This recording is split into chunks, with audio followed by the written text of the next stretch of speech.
Bismillahirrahmanirrahim. Assalamualaikum warahmatullahi wabarakatuh. Jumpa lagi kita dan channel saya. Hari ini hari Isnin, jajak.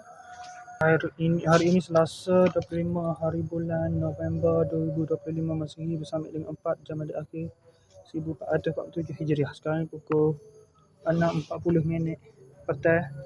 Untuk video buat masa ni saya nak review barang yang sampai tadi pada pukul 6.22 tadi. TikTok Shop.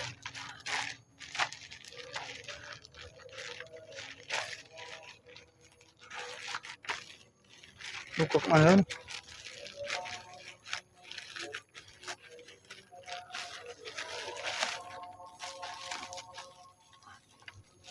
Oops. Oh, komen buku. Collect yang buku dah.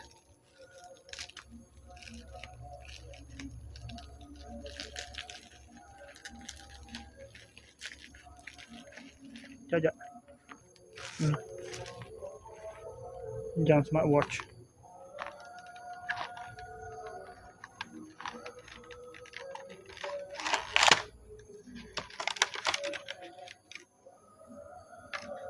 Ada charger, siap ada charger.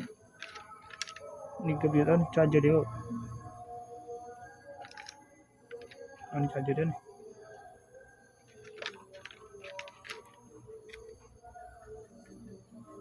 Oh, tadi tak terpasang lagi.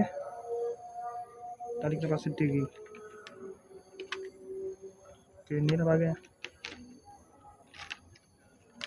Okey, sekadar itu saja. Ini menu dia. Mana kali dia siap. Dia siap gini lah rupa dia. Okey, sekadar itu saja. Assalamualaikum, jumpa lagi. Bye.